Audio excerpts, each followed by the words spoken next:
back to another video. I'm Thanks for joining us live. I'm Vanessa. I am a fantasy, paranormal, and horror writer and book publisher. And on this channel, I talk about books, writing, and all things related to storytelling. And today's live stream is part of my monthly Writing Diversity series. And this is a series I created to help writers learn how to write different diverse characters. So in today's live stream, I'm chatting with author, poet, and activist Taté Walker. And today we're going to be chatting about Indigenous Two-Spirit people. So, Tate, do you want to say hi and give a brief introduction to yourself? Sure. Ang paito washte, chante washte iuha na pe juju bikushto, jisha tatewi machiapi wakpa washte imantahan. That's just a nice grounding introduction to who I am. I'm Tate. My pronouns are they, them. I'm joining you today from Autumn and Peeposh lands in so-called Phoenix, Arizona. Quick image description if anyone of your audience needs that. I'm a queer fat femme, got some light skin, a long dark braid over my right shoulder. I'm wearing a black t-shirt and round glasses that I hope make me seem unpretentious but quirky. I have a pretty wicked resting matriarch face, but I'm pretty happy person. So I'm generally more spirited than I might come across. So awesome. Well, so before we get started, just quick disclaimer. You guys know I do this at the start of every interview. But I want to remind everyone again that no group obviously is a monolith. So Tate is here graciously sharing with us their experience as someone who is Indigenous and Two-Spirit person. And hopefully this will help other writers out there as well. But keep in mind that their experience does not represent everyone who is Indigenous or Two-Spirit. So as always, make sure you do your research and get sensitivity readers for your stories. So with that being said, let's dive in to the questions. So my first question is just, can you share a bit about your background being a Lakota citizen of the Cheyenne River Sioux tribe? Sure. So just a quick context here for your audience. There are 574 federally recognized tribes. By federally recognized, it means the United States government honors sort of a sovereignty aspect for them. And I apologize, I'm getting some feedback again here. I'm going to just turn down my mic a little bit. So with that, and as your disclaimer notes so beautifully, when I speak, I'm speaking only of my experiences within my tribe, which is Cheyenne River Sioux tribe. It's one of 9 tribes in South Dakota. As a comparison, Arizona, where I live, has 22 tribes. So we are, my tribe specifically has 4 bands of the Lakota. And to put that in some context, it's like saying clans, or like if you're talking about the United States, right? Cheyenne River would be sort of like a state within that. And then our 4 bands like cities, townships, counties. So it's sort of a little sort of placing you with where I'm from. We're in South Dakota. My tribe is centrally located along the Missouri River. If everyone, well, not everyone, but there was a pretty big protest movement in Standing Rock, which straddles South Dakota and North Dakota in the central part of the state. My tribe is a sister tribe. We're just south of Standing Rock. And we are roughly the size of Connecticut. And our treaty lands were roughly the size of Spain.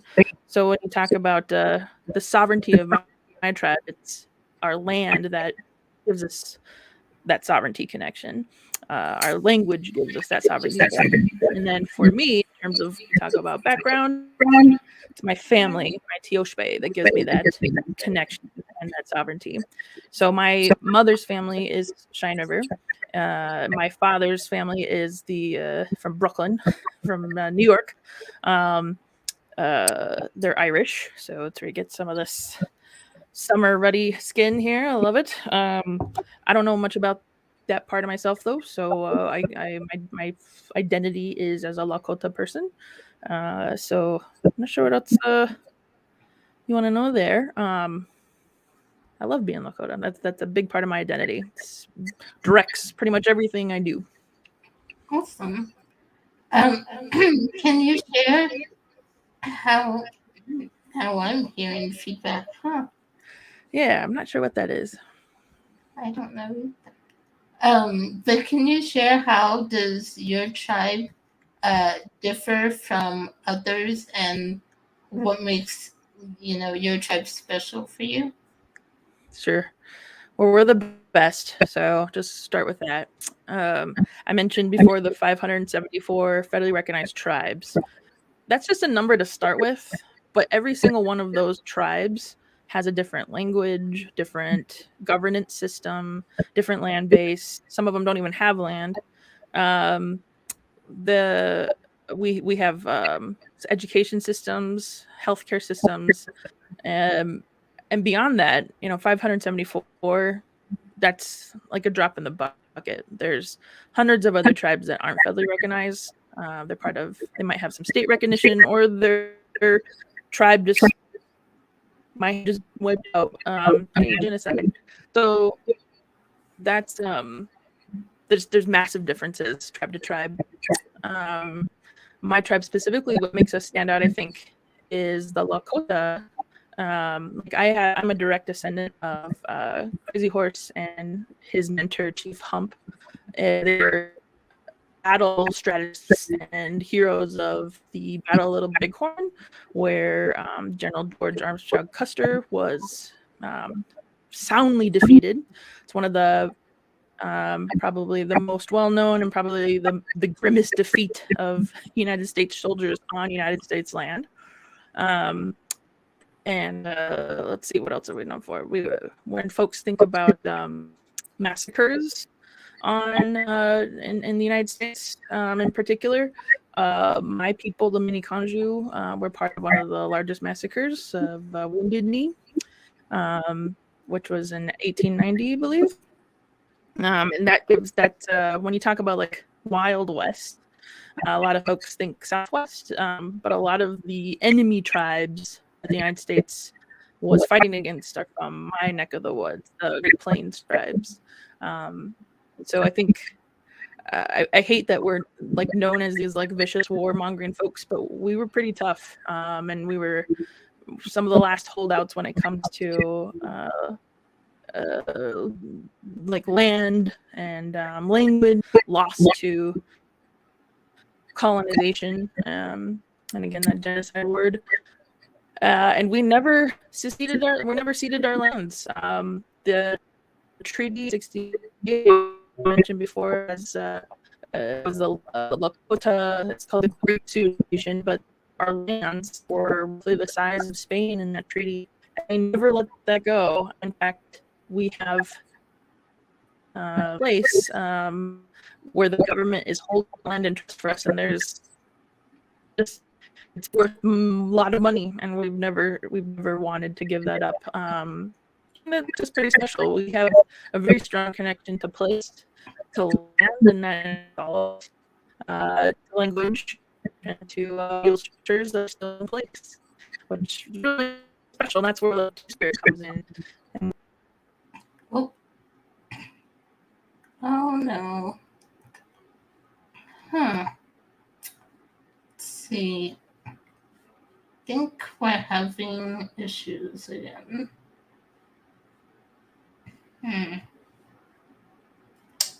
Not sure. That's what happens with tech. Sometimes we have technical issues. I'm going to try to see if I can get Taté back in here. Yeah, I thought that got out. I'm not sure why.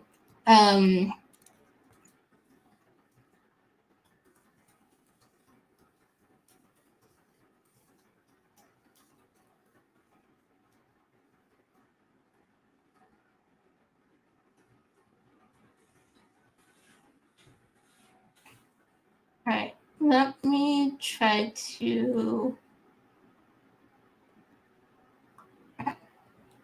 see if I can get Taté another link to join us again.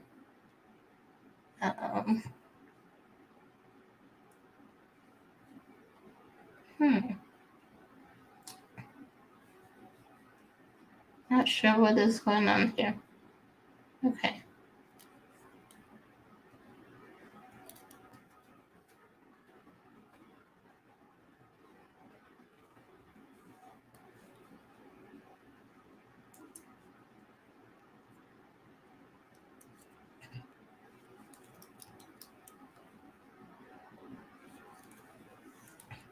Oh.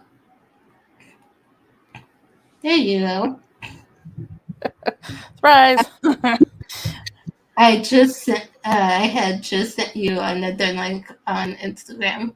So, because I don't know what happened there. But Well, I just refreshed, and I have, not that your audience needs to know about any of this, but my internet's pretty good. I switched my internet just in case, but we have several modems because of we're always being streamed doing something like this. But anyway, we'll just keep going. yeah. Let's see. Before you got kicked out, you were cutting in and out, so I was about to ask you if I was gonna try taking you off and then bringing you back on. Does So it sound better? you do sound much better now, and you're not freezing up right now. Dang. So I don't remember the last thing you said before. It was probably really awesome. We were talking about what makes my tribe special. Yeah. And pretty much everything. So that's the short answer. Cool. Let's see here. Okay, so I was really interested to know, because I saw on your website, on your bio, you mentioned a little bit about the origin of your name.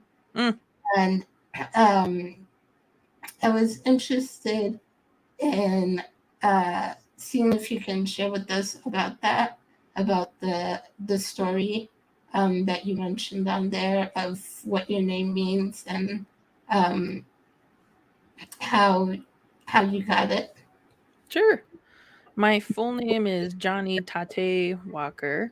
Johnny is my dad's first name is John, and so that's part of that. But then all of my siblings and we have a Catholic first name and then a Lakota middle name, and we all go by our Lakota names. I never went by Johnny as a kid. Wasn't until I needed to get like a bank account and go to college that folks started calling me Johnny. But so Taté is the name I grew up with and claim. It took a while for me to like it. There's when you grow up in South Dakota with a weird name, there's a lot of jokes and bullying that happens. So there was a good year there where I begged my parents to call me Heather because I just could not take the harshness of playground bullies for my name. But I love it now. So Taté is the Lakota messenger of the spirit beings. So when we have our origin stories, there are 4 sacred beings who sort of help the world come into being. We even have our own Big Bang. And to communicate, the spirits needed someone to help them. And so Taté literally translates to wind. And I like to joke because I'm full of hot air. Anyway, but I also really love this idea that that's how the gods, the spirit beings, communicated with each other, was through Taté, and then later his four sons, Taté Topa, and I just really like that as a sort of calling or full circle aspect to my identity. I have 20 now, over 20 plus years of journalism experience. That's what I studied in college. And that's what I do for a living. I communications director for a tribal school district. So it's really, I've really sort of made that my identity, this aspect of Taté and what that is. Yeah, I like it.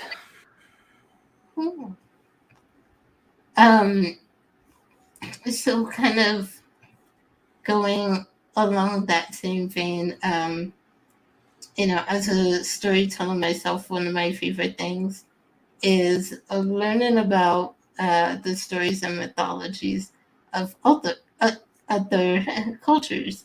And so I was wondering, do you have a favorite story or mythology from that is from your tribe? Sure. I like to be careful about the word myth. Too often, indigenous ways of knowing are relegated to fictionalized spaces, to mythological spaces, because they don't match up or pair well with the dominant status quo, the colonial narrative. In particular, the Lakota people have our own constellation and celestial understandings, our own scientific, landscape knowledge. Things that we have known have always been here, are really only just now being scratched surface wise. So a big one that gets pulled across this continent is the idea that we came from across the land bridge, the Bering Strait land bridge. And while many people's likely did, our stories place us, our origin stories, our histories, not our mythologies, our histories, place us in really specific locations where we come from. I never want to take that away from my people. We fought so hard just to exist for today, that to be like, that's probably a myth, feels really disingenuous and just hurtful. So I tend to see the truth in any story that comes my way. But with Lakota, and as I sort of build this identity as storyteller and learn from other storytellers and elders in my community, there's a running thread that just is part of that truth, wherein Lakota, like many indigenous tribes, nations, never had a system of writing. And a lot of colonial leaders or scientists even would say, that's an example of why they were primitive peoples, because they didn't have a system of writing. And that's such a it's when you come up learning that in like college, for instance, it can feel really like, oh yeah, we really weren't that great. But my elders and our stories tell us and prove to us, nah, we've got the superior method of fact keeping, because our ways of understanding are never static. We're never set in stone.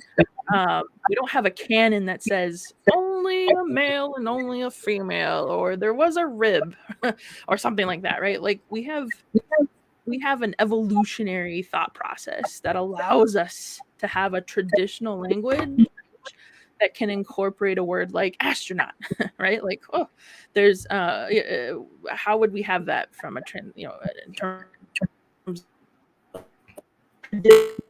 then kind of an attitude? No, our language and our ideas and our histories can incorporate an evolutionary thought process, because we're not nailed down to one thing that's been written many moons ago. Sorry, I saw you. Can you hear me okay still? Yeah, you cut out for a little bit, but then you came back and the sound was coming back. Still going? But your visual I saw your thing kind of go dark. Mine stayed the same. I'm still seeing good stuff on my YouTube. I've got my YouTube up over here, so I'm hoping it still goes through. So I mentioned, so we're in storytelling. So the histories. So when I'm listening to elders tell me stories with the intention of me then retelling those later, right? Oral history, oral storytelling. There's always sort of this, again, underlying truth thread that with each teller, there's a contextual change or evolution that happens. So you might get different pieces of a story, and it's just told, and the main thread stays the same, but I can add to it, or the person before me can add to it with whatever the context is. It meets the needs of both listener and teller. And I just think there's something really cool about that because, too often, I mean, I was raised in a Catholic family, and too often a lot of our rules for being or our rules for engagement were based on this really old, very patriarchal, very sexist, very colonial text that really had nothing to do with my life. Wherein stories I'm telling my elders have everything to do with my life. They're told for me. And so I really like that. So your question about, is there a favorite story? I've got a couple. We'll probably talk about later, but in my book, The Trickster, I have a couple of poems that take on several of our own stories, sort of framing of today's understanding of like feminism. You're going in a little bit again. 1 sec. Let me see if I can. Okay. Let's see. Okay. Hopefully that's better. Yeah, we'll try that.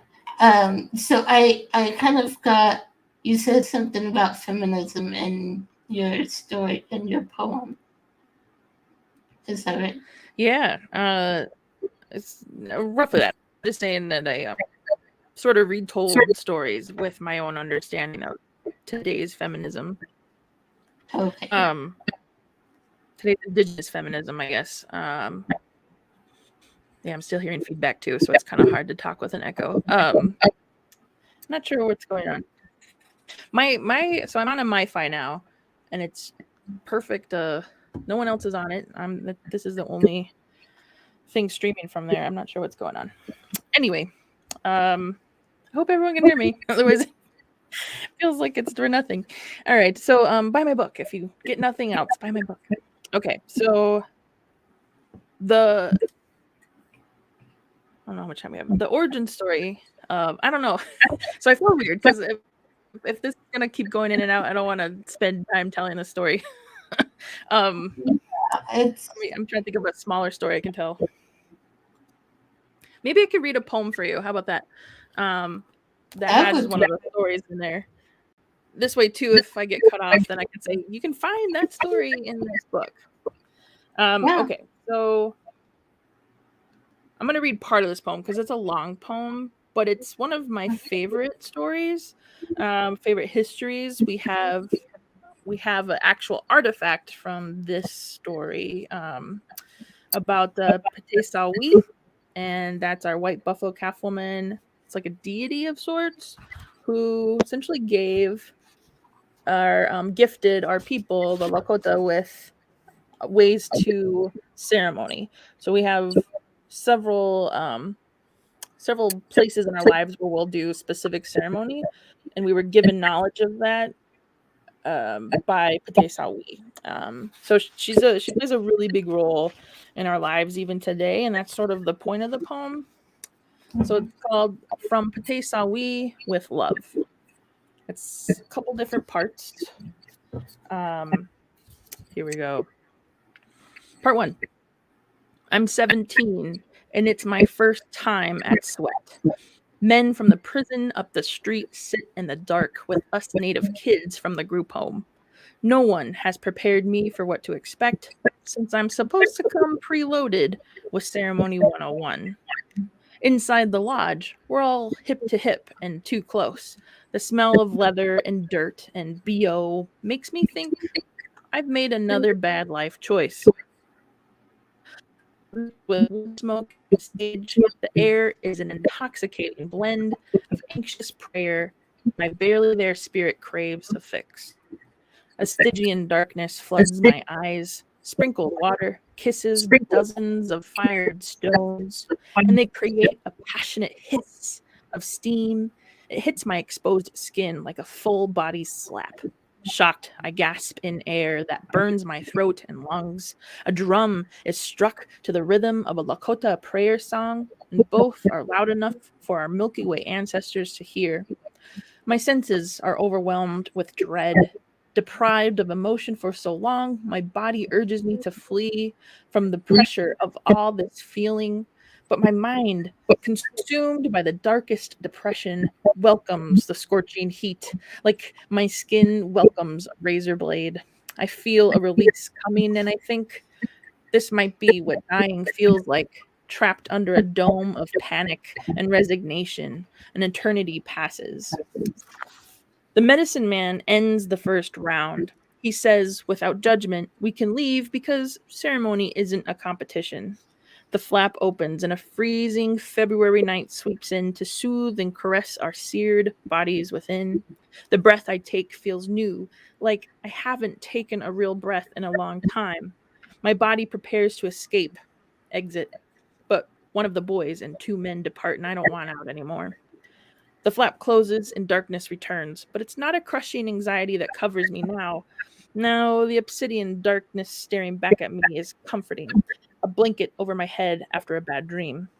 The next round begins with a story about Taté Walker, white buffalo calf woman. Pretty sure I know her in the same sense I know math. She's important, universal even. I just don't know why. This retelling we hear is focused not on Taté Walker's gifts, sacred directives, and a sacred pipe, but instead on the respect she demands and is owed. The medicine man punctuates his tale by offering cedar to the fired stones. My eyes take in the brief, sweet sparks just as hungrily as my ears yearn for more of Taté Walker's story. With relish and what I imagine is a shaming scowl toward the lodge's men, a conspirator's wink at me, the medicine man tells of how Taté Walker strikes down the first man to even think about taking advantage of her. The breath leaves my body all at once, and the stones haven't even been put to work yet. Like the sweltering steam yet to come, Taté Walker's tale saturates all available space, and I am again overwhelmed, not with dread, but with awe. Violence against women, against me, was so normalized, so expected. To say I was awed by Taté Walker's story is like saying a raindrop could fill an ocean. It's not enough. It surprised me that a man, a medicine man, sure, but a man nonetheless, would choose to focus on a part of the story usually told in the same way you'd speak of her hair or eye color, just a detail. That impure thoughts, just thoughts, would render a wretch to naught but his bones. How many times in my life would I wish that upon a man? And just a side note here, my kiddo, Ohia, was 13 and they illustrated this book.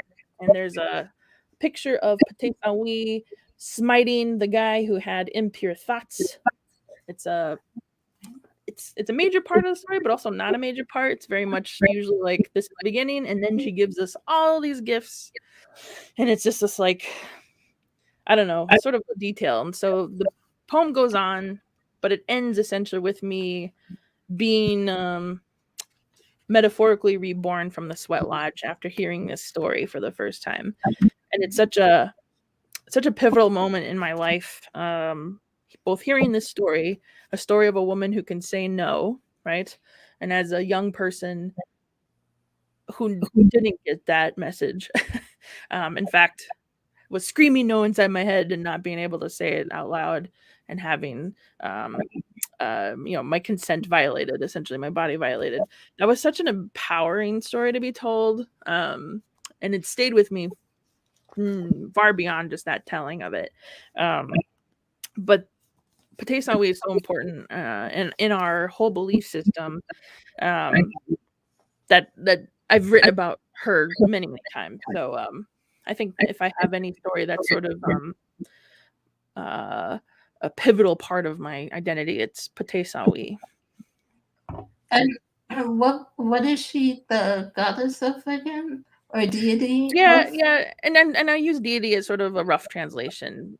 She was an actual being that came to visit us, and presented us with a sacred pipe. And we use that pipe still to this day. We have a pipe carrier who has the exact pipe that was given to us, and that's our ceremony pipe, essentially. There's a lot more to it, but that's the basics of it. And that's just it. It's not like she's the goddess of, I don't know, storms or something like that. It's just Taté Walker. Okay, cool. Yeah. Well, thank you for sharing that. That's great. Yeah. And of course, I have the link down below in the description if Awesome. anyone wants to check out Taté's book, The Trickster Riots. That is down below. I see we have someone joining us here, Safara. I'm glad you could make it. You're actually just in time. We are we had some technical difficulties at the start, so you're good. The name of the book is The Trickster Riots. I actually have, let me pull it up. I actually do have it up on the screen for you guys to awesome. see. That cover and all the illustrations inside, except for one, but all of them are by my kiddo Ohia, who is trans non-binary. Awesome. So that is Taté's book. And it's, like I said, the link is in the description down below. Thank you. So my next question, kind of moving into what you talked about, Two-Spirit, can you share what that means to be Two-Spirit? So much. It's an understanding among modern Indigenous folks of queerness.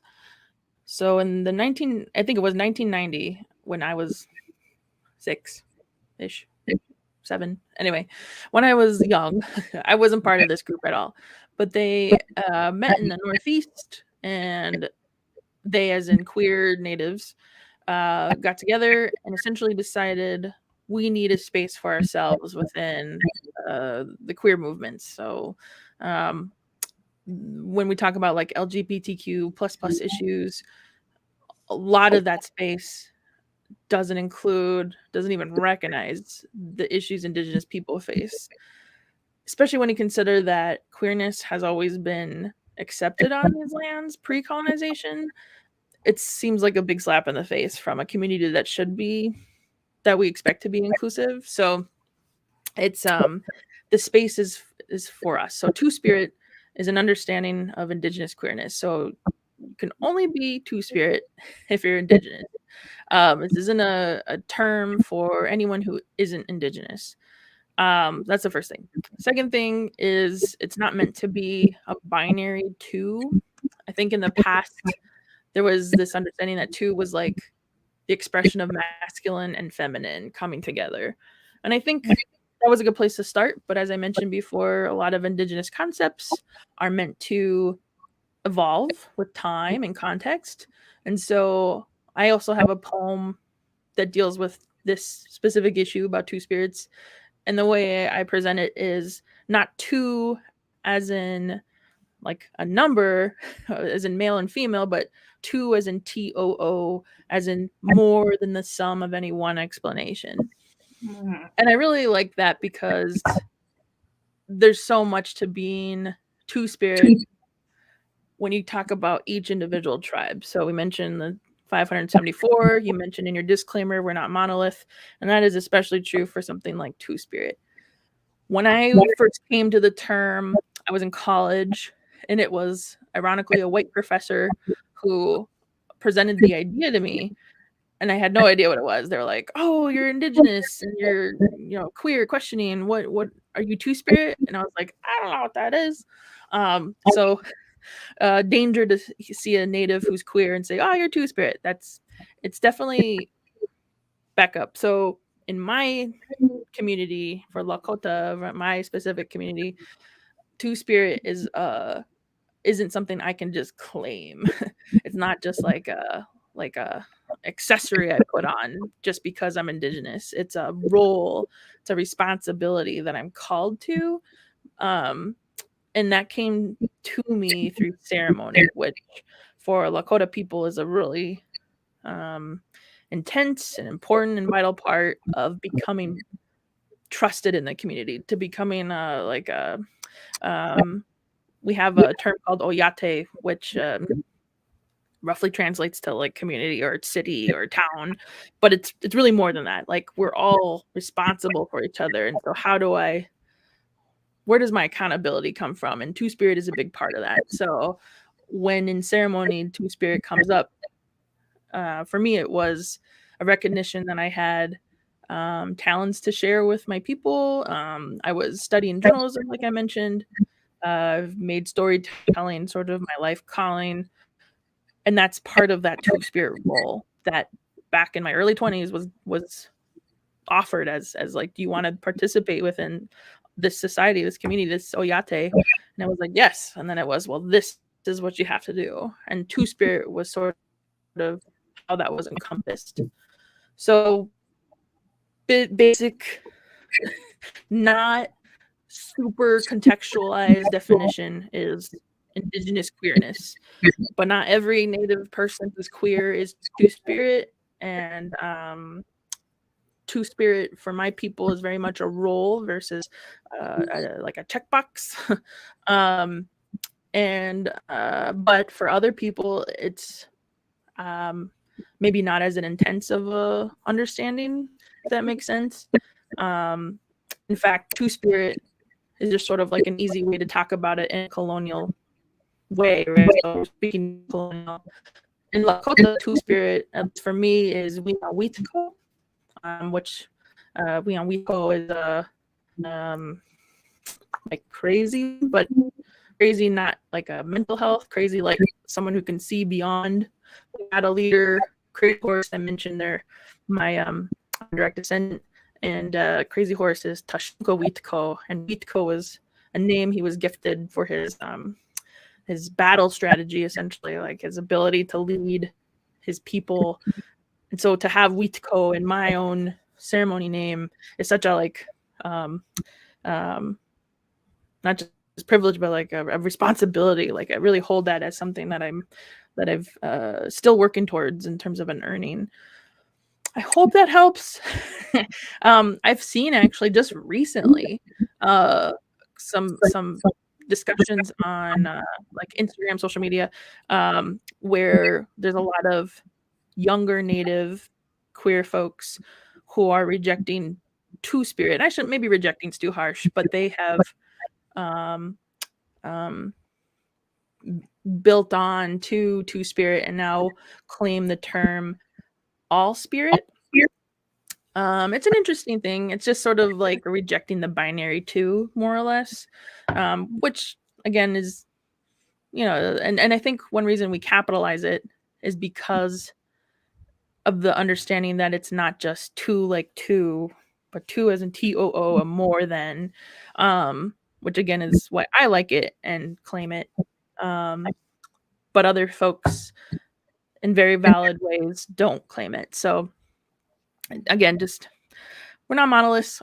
It's constantly changing, but that's kind of the exciting thing about language, especially with Indigenous folks, how we can see ourselves in a broad concept like Two-Spirit and then really dig that down into the places we're from. So for me, we on Witko, But not everybody understands that. Not everybody understands that it's a name I was given or a responsibility, a role I was given in ceremony. I can't just be like, I'm We Are Weethco and expect everyone to understand what I'm saying. As a communicator, as a storyteller, I need folks to follow, right? So Two-Spirit does that for me. How I guess how is it that you earned that role?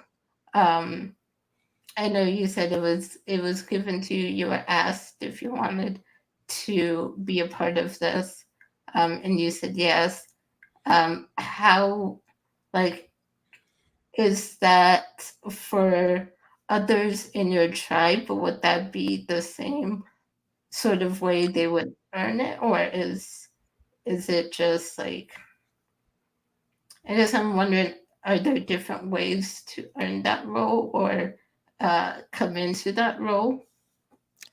In my specific Kioshbaye, probably not. Like, this is what was passed down to us in our Mhm. ceremony ways. But if you were to talk to another family from even the same tribe, it might be done differently. And we still have a ton of lateral oppression in Indigenous communities. I mean, there are still lots of people who very harmful with their homophobic and transphobic practices, what they allow and don't allow at ceremonies. So yeah, it differs not just tribe to tribe, but even within tribes. So yeah, ceremony is different for everyone, and ceremony is also something. And when we talk about like how to include Indigenous knowing into fiction, that's ceremony is something we really don't talk about. There's so much of Indigenous cultures that's just taken, appropriated by others. That ceremony just seems like one of those places we're just not ready. And colonial folks have shown us they're not ready to respect. So we tend to keep the specifics of those to ourselves. But I think if other people go through ceremony in their tribes, and then so I think it's less common to take Two-Spirit as a role the way I have, than it is to sort of be an Indigenous queer person, learn about the concept of Two-Spirit and maybe the history of it, and then understanding that you know there are things in your respective tribal nation or language that embrace your queerness, and that's where Two-Spirit can come from. Like, I've spoken to enough people who claim a Two-Spirit identity who haven't gone through a ceremony like I have, right? And so it's never my intention to be like, oh, well, you're not a real Two-Spirit to those folks. I think Two-Spirit can be both that responsibility, but it can also be the thing that draws you closer to your Indigenous identity, which I think is just as important, especially because so much of our practices and understandings were just ripped away in the fires of not just colonialism, but like boarding schools. I mean, we just lost so much of our understandings that I when an Indigenous person tells me they're Two-Spirit, I believe them. I'm not gonna sit there and say, well, show your card. It's like I will more. I mean, for myself, I'll say, what are we doing for community as Two-Spirits? What are we doing to build up our communities? And I think that's important for any human, but for Two-Spirits, I think we have a beautiful life way to share with others. In Lakota, Two-Spirit was or people who were queer, not just Two-Spirit, but just in whatever language I took. So the role for myself, which is more like a title, is that we on Weethco. And so if I was in the past, that role would have told others, well, Taté is our storyteller and they're the keeper of our knowledge. So if you want to learn something, learn from them. If we have a story to tell another nation, Taté can be there to tell that story. A lot of our traditional stories of queer people put them in roles of like healer, of marriage counselors, caregivers, cooks. I mean, they really were folks that transcended what would typically be called like a gender role in Native societies. So, yeah, I think that's a place to start. But Two Spirit is still just Two Spirit is still evolving for a lot of us. But I think that that's a good place to start. Well, going along with that, what you were sharing, and I've been trying to test out doing the solo layout for some of this to see if that helps with some of the spot freezing issues. Is it helping? I don't even know. It seemed like it was a little bit at first, but I don't think it did too much. But I do want to ask, so about the work that you do with queer Native youth and their families. Can you share about that and how you help increase visibility for them? Yeah, I mean, it's not like part of my resume, I guess. Like it's just part of all the time. Pretty active in Native community building in general, and that includes everybody, but especially queer youth, queer families, queer youth. I think Native youth need a lot of love. So when I'm part of any organizing, like for instance, easy peasy pickings here. A group of other Two Spirits and myself, Trudy Jackson and Eddie. Why can't I remember their last name? Famous drag queen, Navajo, and this is in the Phoenix Valley area. We're creating a Two Spirit and Indigenous queer group. Our first meeting is going to be this month. Our hope is to take on what's been the Arizona Two Spirit Powwow, which this year celebrated its third annual event, I guess. And so we want to take that over because in the past, while we've had, like, I've been part of that, or the three of us who are starting this new group have been part of it, we really have had very little to do with the leadership of it, which is concerning because it hasn't been Two Spirit led.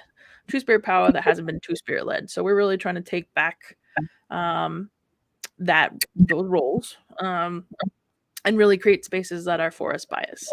That's not to say that those events were terrible or poorly run or anything like that, but as anyone who organizes will tell you, you really got to put people it's for to the front, right?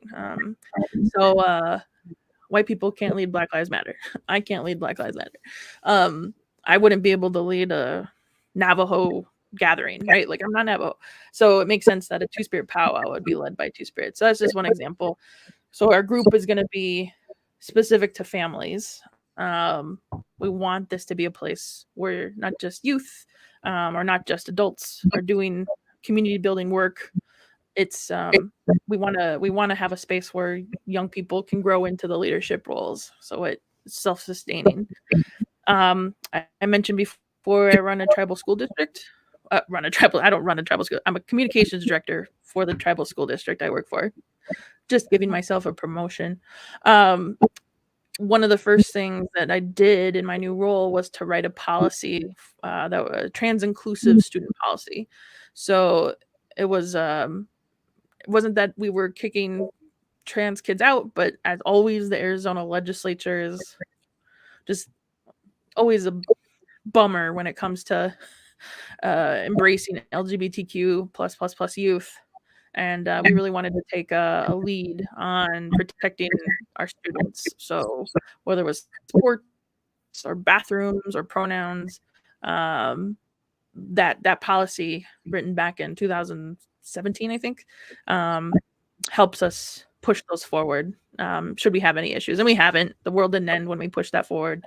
We did have some, naysayers about it, but all in all, it was fine. And I run youth programs through the school, and I'm constantly being talked to by young kids about their pronouns, or how they're glad to have someone who respects the pronouns that they've put forth.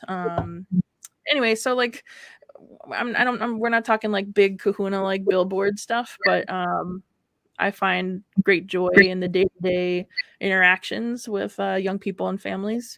And I think it's the little moments that lead to big things. And then I wrote a book, several books and papers. My journalism career was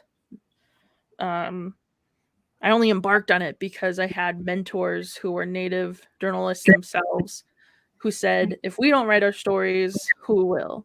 And that really resonated with me as and this is journalism, not fiction writing or anything. But when you talk about newspapers, I mean, if you don't see us in books, TV shows, and movies, you really didn't see us in newspapers or media, unless we were, doing negative things like getting put into prison or powwows or pottery artwork.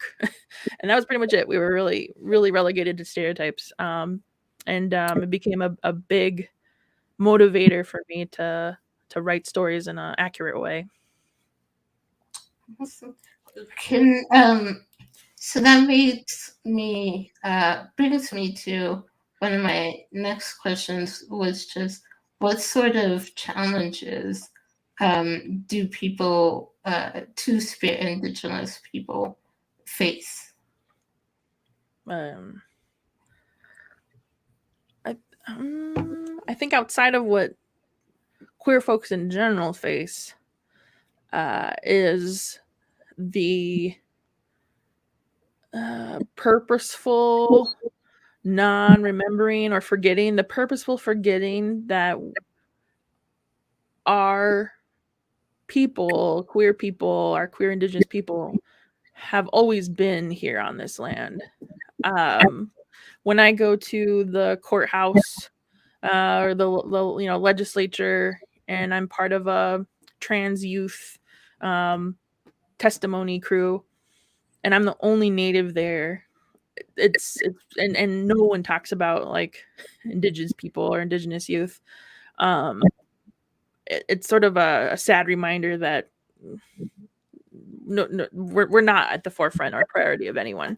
And when the thing about that is, again, our people, our Indigenous queers, have always existed on these lands. You're creating laws, transphobic, homophobic laws on lands that have always embraced queerness.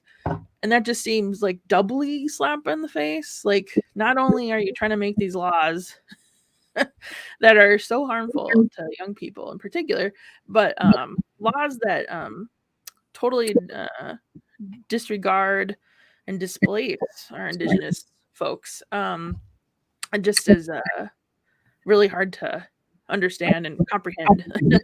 How does that happen? So I think that's one thing. The other thing is that the monolith piece, I think, is always something that's sort of forced on folks. I've talked to so many Native youth who are queer, and they're like, well, I don't know if I should claim queerness because I'm not Two-Spirit, or I don't know what Two-Spirit is, or like they reject it a little bit because there's so much expectation placed on something like an Indigenous Two-Spirit, like, I don't know, the medicine part or the drag part. There's just, I don't know, and we do that to ourselves as lateral oppression, but also just the general colonial narrative of just like hypersexuality, hypersexualizing Native women, Native femmes in general. These are things when you talk about something like missing and murdered Indigenous relatives, that issue gets compounded when you talk about queerness, because we really forget about our Two-Spirits, our queer natives in those stories, and how even more they're targeted because of the disenfranchisement within our own communities even. What else is a big thing we face. I think the laws in general are a big one, especially here in Arizona, and where I'm from in South Dakota. South Dakota is like the political Arizona of the North. We've just got some really ridiculous people in leadership roles who are just convinced queerness and language and diversity in general is just going to tear the world apart, when it's the opposite, right? In reality, and the legislators here in Arizona tend to think the same way. If we respect a pronoun or two, it's going to blow the world up somehow. And that's really hard. I mentioned my kiddo is queer too. And you think my own story of coming into my role as Two-Spirit is wrought with pain and trauma, and you really don't want that for your kid or any young person either. And that becomes, I think, the hardest part is that you keep seeing these cycles of oppression and trauma be regurgitated in legislatures and households even. So it's not like these aren't unique issues, I think, for us, but compounded by the different oppressions we face in general too.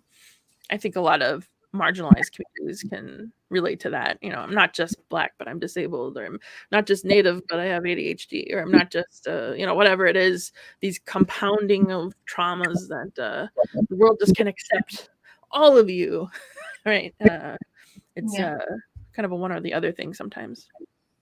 Yeah.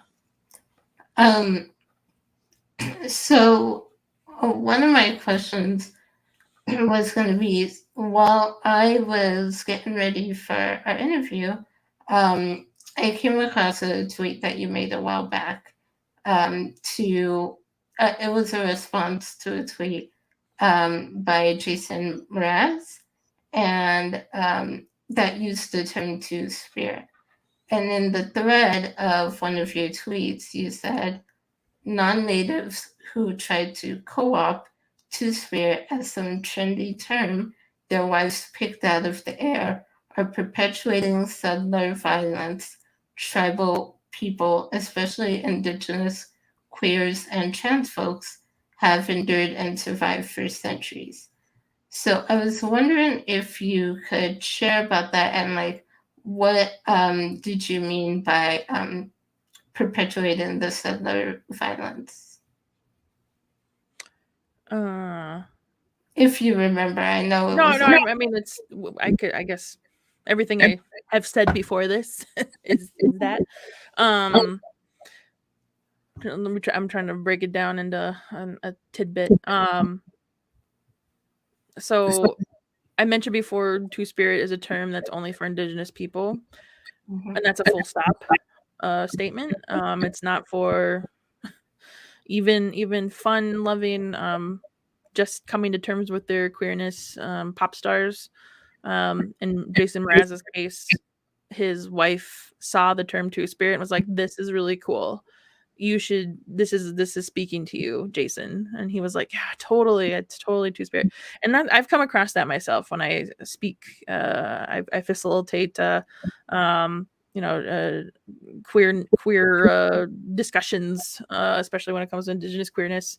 And I always get someone in the audience who's like, "I'm queer and I really feel like Two-Spirit's a term for me." And I'm like, "Man, you weren't listening." It really isn't for anyone who isn't Indigenous. And even if you are Indigenous, like, I really feel like you need to go back to your people and your own stories, your own nation, and like learn what queerness was in your community before taking on something that might be a responsibility, right? You don't know what's happening with Two-Spirit in your own community until you figure it out. So a lot of people haven't done that step yet. But with the settler violence around Two-Spirits, I also mentioned before boarding schools, which were more or less, well, they started out being run by military. And then when the military saw too much of a waste in terms of money, but also in terms of like assimilation, it was an assimilation tactic.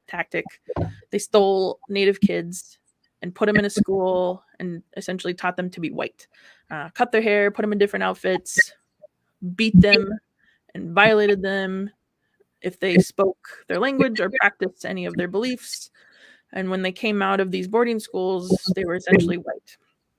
A lot of them either forgot their language or chose to forget because of how much violence they endured in not forgetting while in school. My mother is a boarding school survivor, and her tales aren't as terrible as other tales I've heard of just really, really intense violence. And when you talk to Native people who are Native elders who are queer, I mean, it was just even more violent for them because after the military gave up on the schools, the religious communities took over. In my tribe, a lot of Mormon missionaries came through and had a school, boarding school. A lot of them are Catholic run across the United States. And it really was just a place to keep natives in line. If you steal our kids, there's a lot of it's like a hostage situation, right?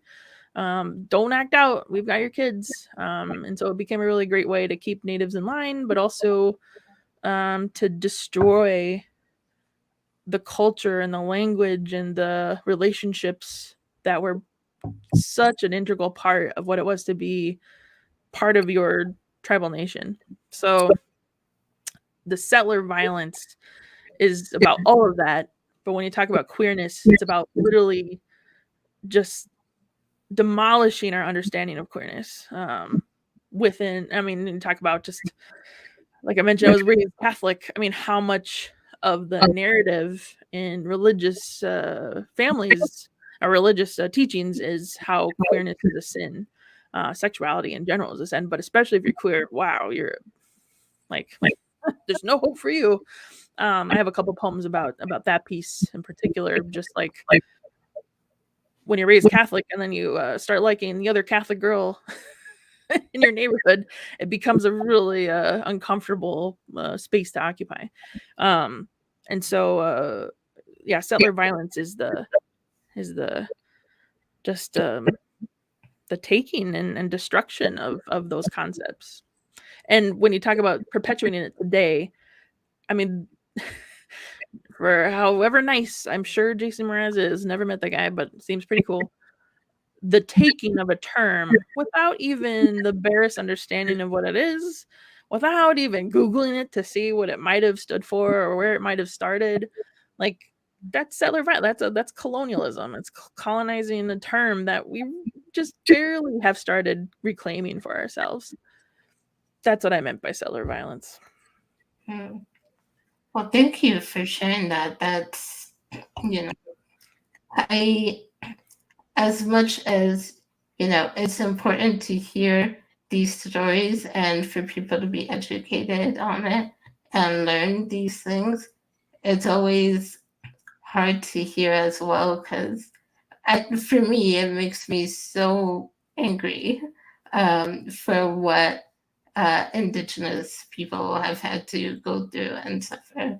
And it's like, I wish I could do more. Me too. Like, I wish I could do more. Yeah.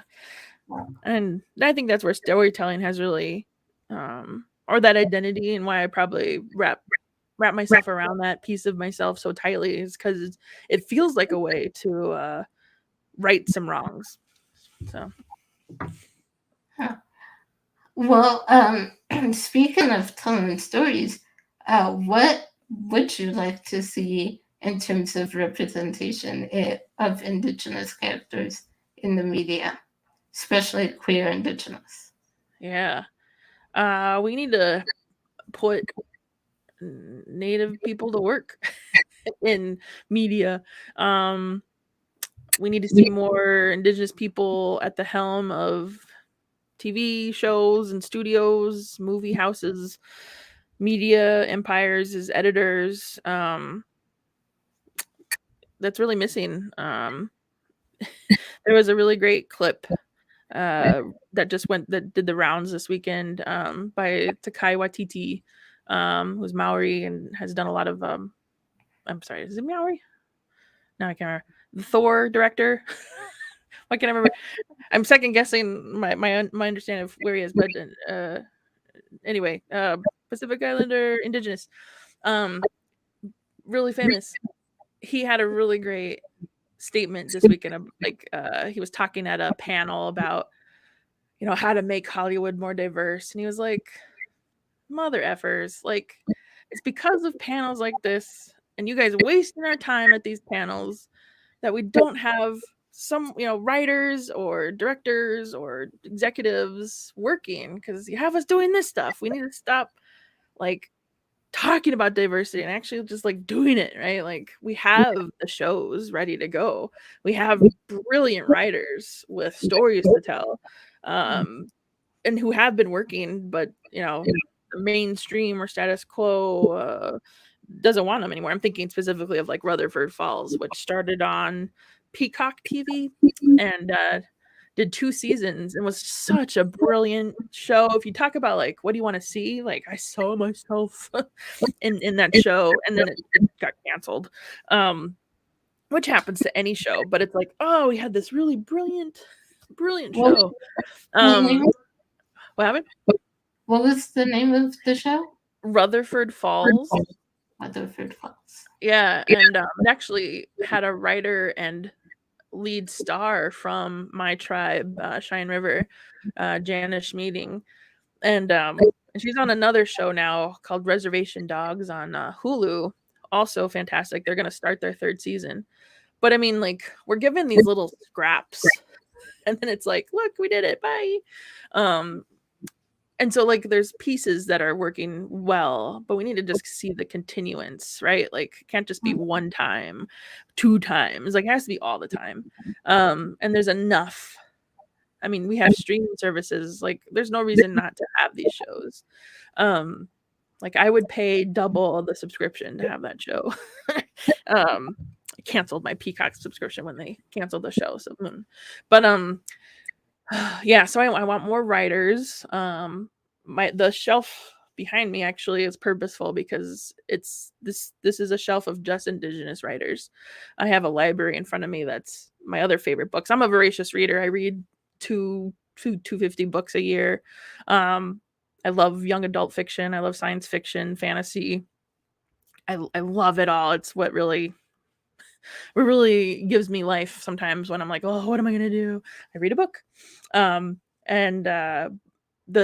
the content coming out of Indigenous communities these days with everything, young adult, these are all youth, poetry, there's nonfiction in there, a lot of fiction, and it's just some really great stuff happening.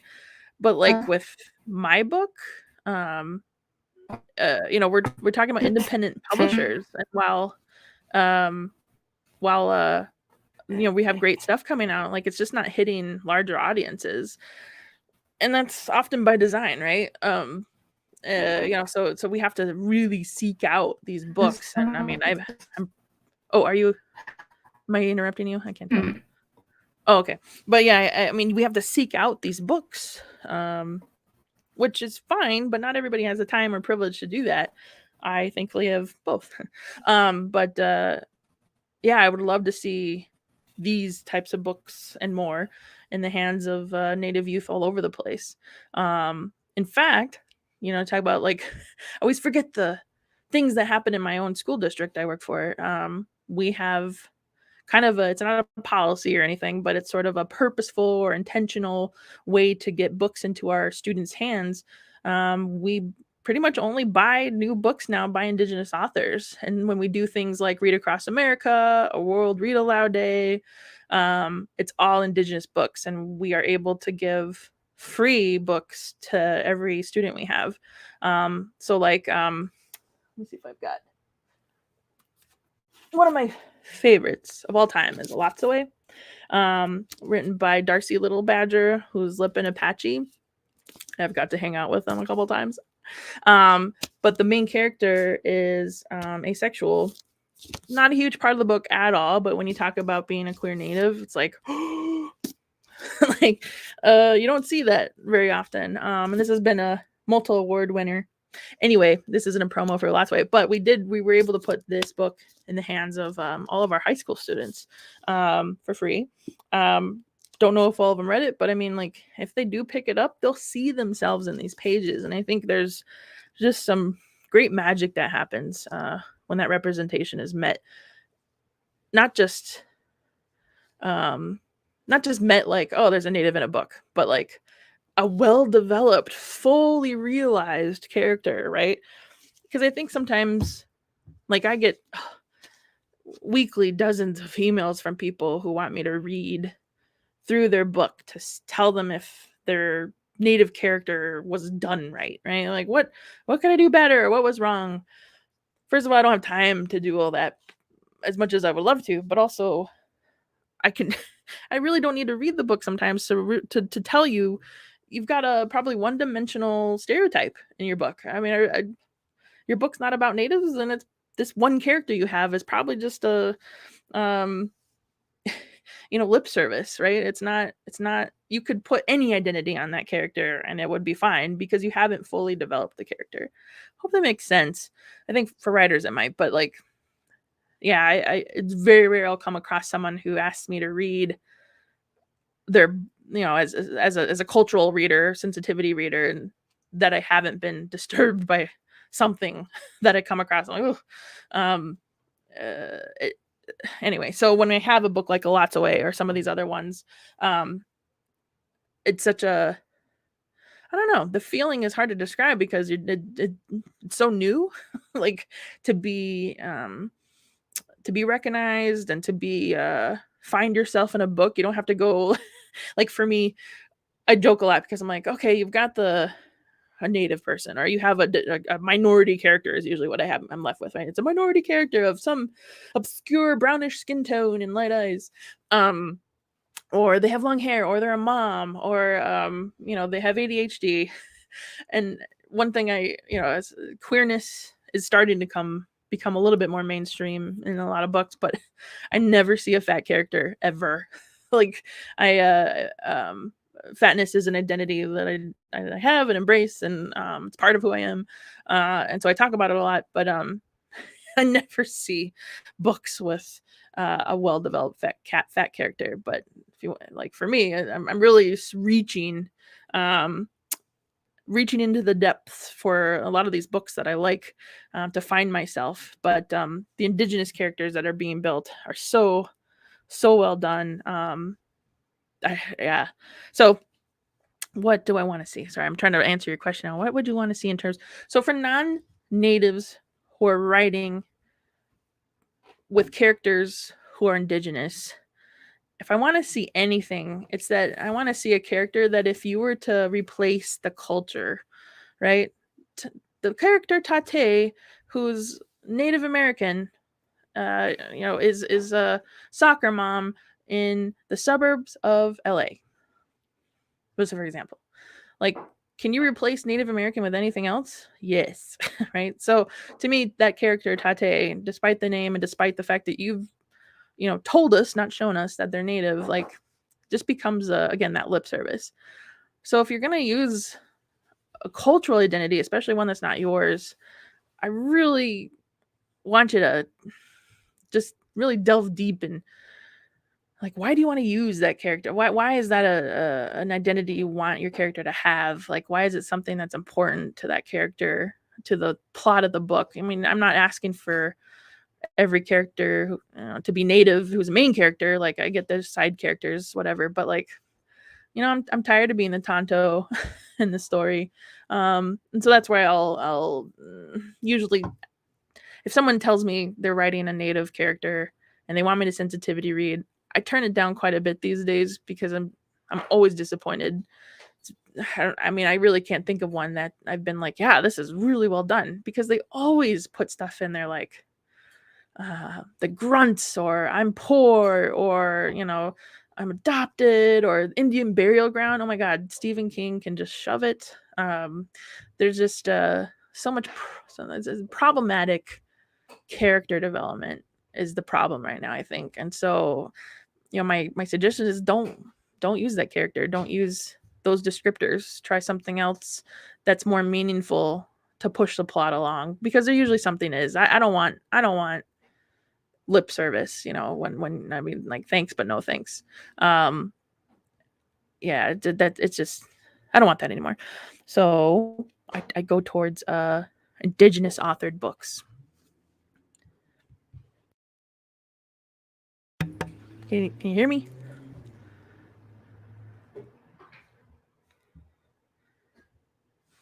I don't. Looks like I'm still good. We might have lost someone. I don't know if there's anybody watching who has questions. I'm looking at the chat.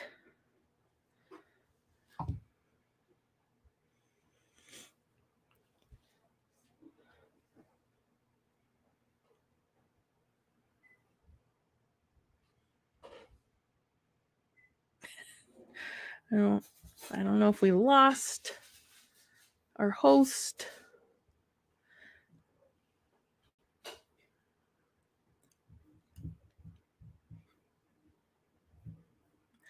I know we're getting to time too. So if you're still watching, thank you. Like I said, I'm looking at my YouTube down below here. It looks like we're still going strong. So I'm just gonna keep going. Terms influence your poetry. And so the next question they had was, how does your identity as an Indigenous Two-Spirit influence? Oh, are you back? You're back. Okay. Yeah. You still there? You left us. Huh? I don't know. You seem frozen. Oh, can you hear me? I can hear you just fine. Now you seem to be moving. Okay. I don't know what happened. It kicked me out like you earlier, and I couldn't get back in. And it had kicked both of us out, and the live stream just stopped. So I'm glad you were able to.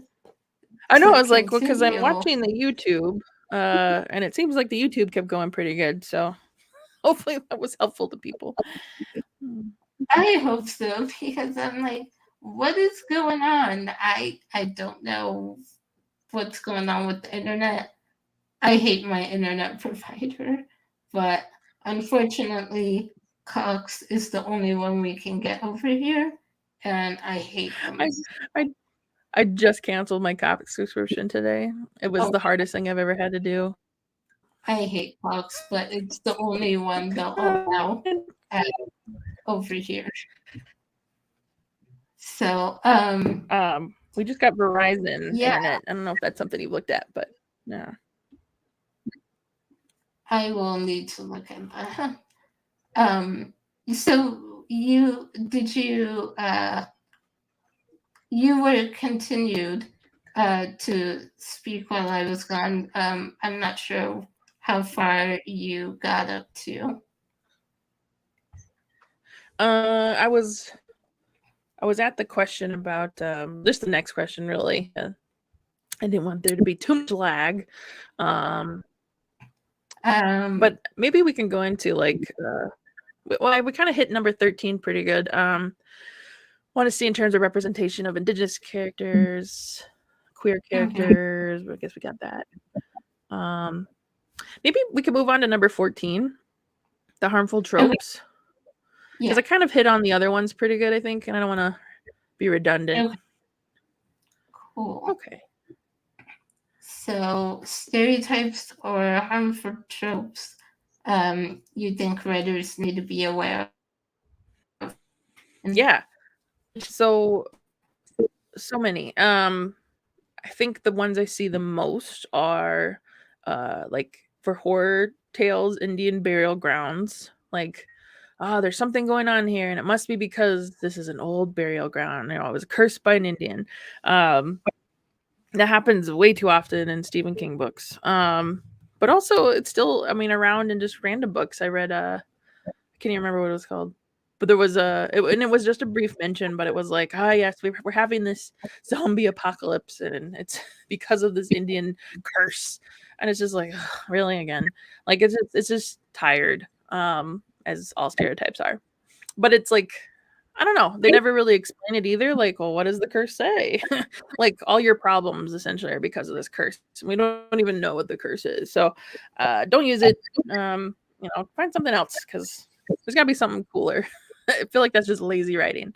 Another one is the poverty. While many Indigenous people, especially in the United States, are impoverished, a lot of us aren't. And a lot of us are, you talk about poverty only from a colonial lens of money and finances, but there are so many ways that, like, our culture and our language, or our relationship to land is rich, right? Like, that's what gives us purpose, not the dollar bills or I mean, there's so much about, like, currency, United States currency, or just the grasp for it, that is just such a ridiculous.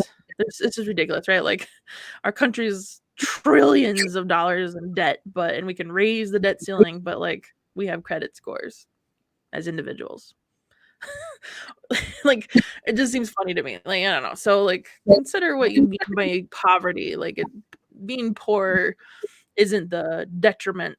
I think a lot of writers who have never been poor really put on that demographic.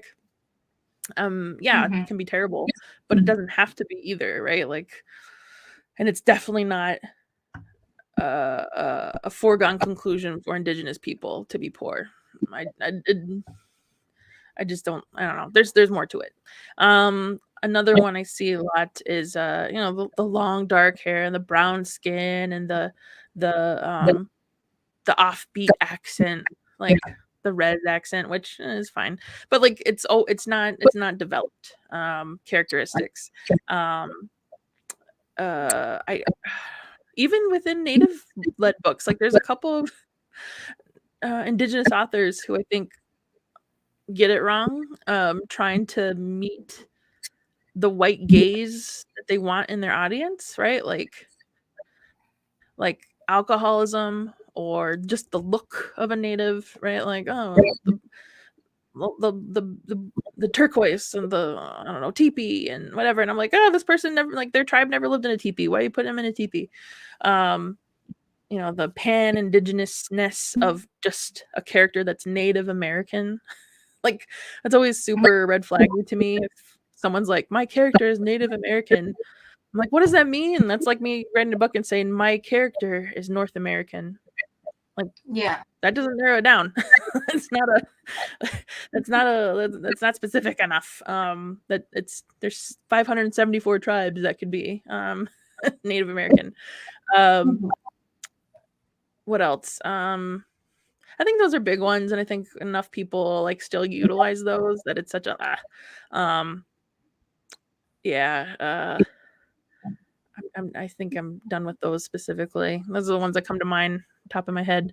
But yeah, and go back to the, from the last question. If you can substitute characteristic for characteristic, another culture, another demographic, you haven't done your job as a writer to really build that character out. If it can be replaced so easily. So is that character even needed? Like, really consider how strong you want your story to be told. And if the character can just be swapped, to me, that's a weak character.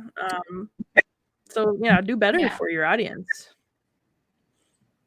Yeah, I say the same thing in my online course. Like, if you have a character that you can easily change their race or ethnicity, and nothing at all about the story changes, you haven't done enough work to develop that character. Totally. So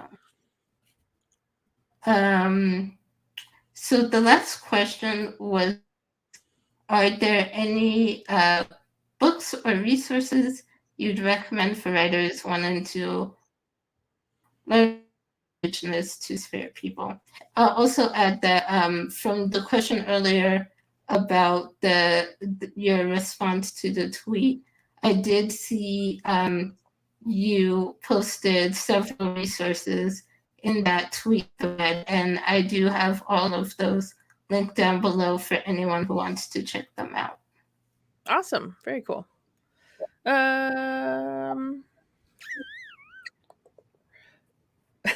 I should have typed something up for this. I think Well, what? Your own book, your own poetry book would be maybe Yeah, one. no. Well, so I guess you know, my recommendation is if you are still thinking your character should be written, your book should be written with an Indigenous aspect in there, you really need to dig down and seek out people from that specific culture, so or nation even, right? So you know, it's not just a Native American character, it's a Lakota character. It's not just a Lakota character, it's a character from Cheyenne River, right? Like there's lots of areas to dig down and then really seek out, because like half the requests for cultural sensitivity I get, it's from a tribe I have no idea. I don't know what the Navajo do for their ceremony. You know what I mean? Like there's things people are asking me that why would I know that? And so I can push them into like well, check with the Navajo Nation. I'm pretty 99% sure that most tribes, those 574 federally recognized tribes, and even then those who aren't federally recognized, have websites. I mean, we're in a pretty tech savvy space and time that I think a lot of tribes have digital presence. And also have like a historical conservation, or even do have like media relations, where you can check and see if they have experts you can you know, consult with. I think the We Need Diverse Readers group, we need diverse books, we need diverse authors, we need diverse something. Why can't I think of it?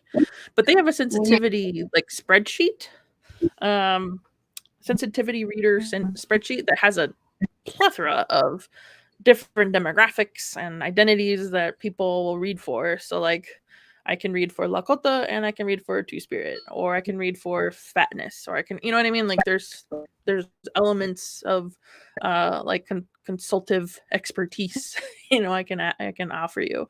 And so that spreadsheet, and I think you can just probably do like cultural sensitivity reader spreadsheet and it might come up in Google Docs. But something to look at too. And if you're like represented by somebody, I know a lot of agents, I get queried by agents a lot. Like I have, you know, an author who's looking to do XYZ. So like your agent probably has access to some of these resources. But yeah, you got to dig down into the tribal nations specifically that you're looking to write about. And then for, you know, queerness or two-spiritness, you know, that's going to be individual by individual, because we have such unique understandings of what that means to each person, as I mentioned earlier. So yeah, it's not one size, it's not monolithic, and it can change, and that should be contextualized in your story too, right? Like if I'm writing a queer person, I'm really going to dig down into what that queerness means for them and how that is embodied in their behaviors and beliefs, language even, and really try to tell a story that way.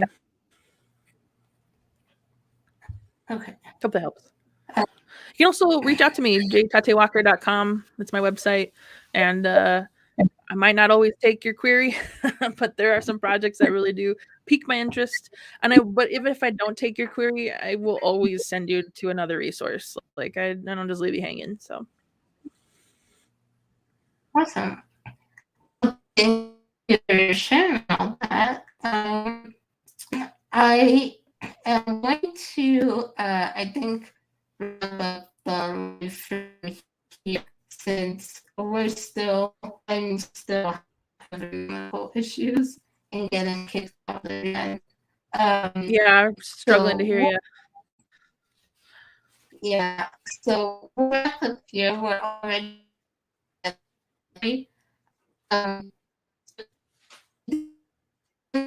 Just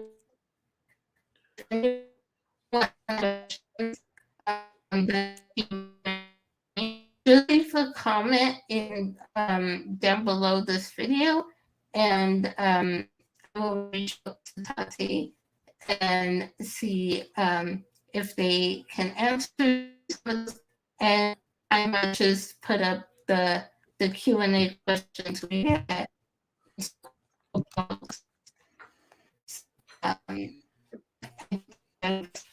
With all the questions we're getting here. So thank you for joining today. Thank you for sticking around through all the technical issues. Thank you, Dr. for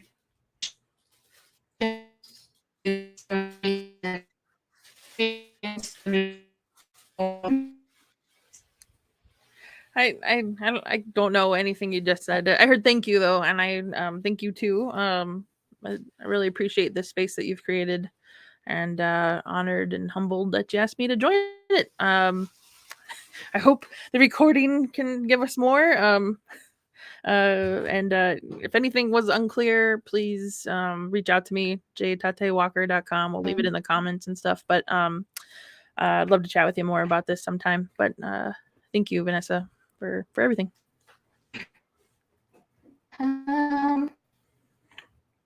No, okay. Well, again, thank you for everyone around. If you have any questions, hopefully, I